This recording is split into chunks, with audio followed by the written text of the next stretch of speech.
A'udzubillahiminasyaitonirrajim. Bismillahirrahmanirrahim. Teman-teman, kali ini saya mendapatkan video share dari beberapa netizen di Instagram, yaitu mengenai salah satu tindakan dari seorang kiai, abah kiai yang mulia. Dia melakukan doa-doa yang ditujukan kepada Jibril. Dia melakukan doa-doa itu dan diaminkan oleh beberapa jemaahnya. Allahu Akbar.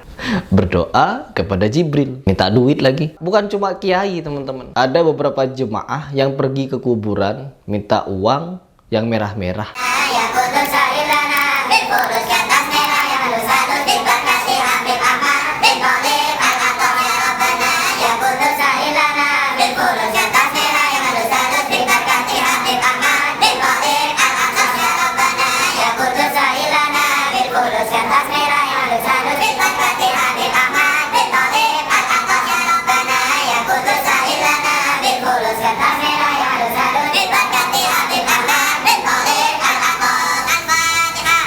Fulus merah-merah katanya.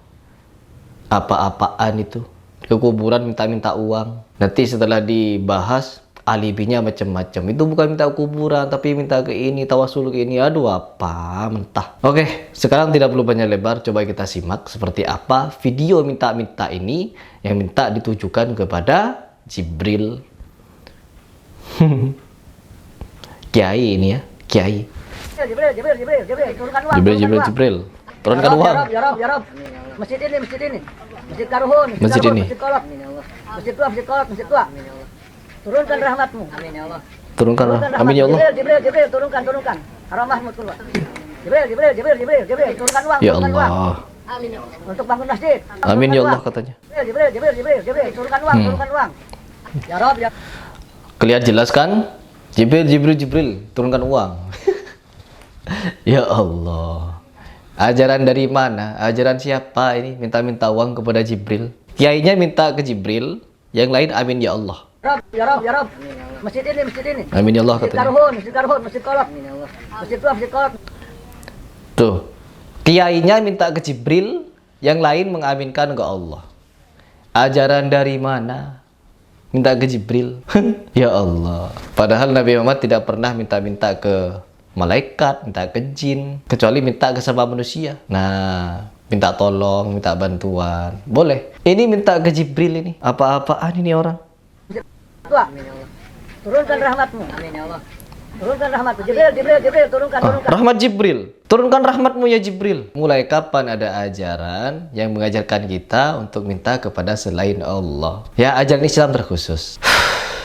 Ini seorang kiai loh. Abah kiai, haji pula ya. Jadi ada hajinya. Ini uniknya di Indonesia, orang yang haji itu dapat titel baru. Seolah-olah orang haji itu jadi titel. Jadi nanti orang-orang berlomba-lomba untuk pergi haji untuk mendapatkan titel. Ditambah abah kiai haji. Dikasih abah biar apa? Biar tambah sakral, abah haji atau abah kiai. Ya Allah.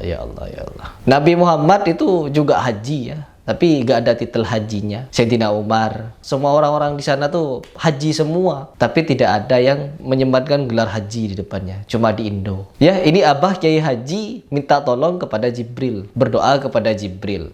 Ini apa-apaan. Nanti kita bahas dalilnya ya. Kita reaction dulu kelucuan ini, kiai ini. Rahmatmu keluar. Jibril, turunkan uang. Amin. Aduh, langsung turun gitu. Waduh. Untuk bangun masjid, jadikan. Allahu Akbar. Hu Allah. Duit.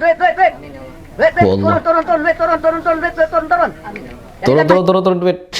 Hu Allah. Ajaran apa ini hu Allah ini? Iya. Hu Allah itu. Ajaran mana itu? Ya Allah. Kadang kita itu di dalam hal seperti ini dibuat aneh-aneh sendiri ya. Aneh. Ada ajaran-ajaran begini, ajaran begitu. Ujung-ujungnya minta ke orang mati, minta ke malaikat. Aduh. Padahal ada ayatnya, padahal ada dalilnya. Kalau Allah itu lebih dekat dari orang nadi. Ya, Allah lebih dekat dari orang nadi. Kenapa harus minta ke Jibril? Jibril yang tak tahu di mana itu. Di mana ayo Jibril? Ya, kenapa harus minta kepada malaikat? Inilah penyimpangan akidah yang ada di sekitar kita, teman-teman. Gak perlu jauh-jauh ke Al-Zaitun sana. Di sekitar kita sebenarnya banyak penyimpangan. Tinggal kita apakah tergerak hatinya untuk meluruskan seperti ini. Meluruskan itu bukan berarti kita adalah orang yang paling pandai. No. Tapi kita ingin meluruskan karena ini tidak sesuai dengan akidah. Ya, akidah tidak ada yang mengajarkan kita untuk minta kepada malaikat Jibril. Ya. Ajarkan masjid. Allahu Akbar. Ajarkan. Uang datang, uang datang. Allahu Akbar, Allahu Akbar. Datang, Hu Allah. datang, langsung. Mana datang? Hu Allah. Uangnya mana? Hu Allah. Hu Allah, hu Allah, hu Allah, hu Allah katanya. Ajaran mana itu hu Allah itu? Jadi untuk membantah hal ini sebenarnya tidak perlu banyak-banyak menggunakan dalil. Di dalam Al-Quran surah Al-Fatihah itu sudah sangat jelas. Iyyaka na'budu wa iyyaka nasta'in. Hanya kepada Engkaulah kami beribadah dan hanya kepada Engkaulah kami mohon pertolongan. Itu kepada Allah Subhanahu wa taala. Ini adalah surat yang harus wajib dibaca di setiap bacaan sholat kita. Di setiap bacaan sholat kita harus wajib membaca ini. Tetapi bukan hanya sekedar membaca, tetapi paham maknanya. Bukan berarti saya itu mendahului kiai ini, abah ini ya. Tapi dari caranya dia berdoa kepada Jibril itu apa-apaan. Ya, berdoa kepada yang gaib hanya harus ditujukan kepada Allah saja. Tidak diperkenankan minta-minta kepada selain Allah, minta-minta kepada Nabi yang sudah wafat begitu, tidak diperkenankan. Minta-minta kepada malaikat juga tidak diperkenankan. Karena apa? Seolah-olah ada yang lebih bisa berkehendak daripada Allah. Gini loh, kalau kita mau berdoa kepada Allah, maka Allah akan kirimkan malaikat Jibril. Begitu. Bukan minta kepada Jibril, lalu Jibril menyampaikan kepada Allah. No, berdoa langsung saja kepada Allah, lalu Allah yang akan mengirimkan Jibril itu. Kalau kita meminta kepada Jibril langsung, artinya menduakan Allah. Jibril tidak lebih dekat daripada orang nadi loh. Kalau kita mau berpikir, Jibril tidak lebih dekat daripada urat nadi. Tetapi kalau Allah lebih dekat daripada urat nadi tersebut. Ayo, masih mau membenarkan doa kepada selain Allah begini? Aliran apa kalian?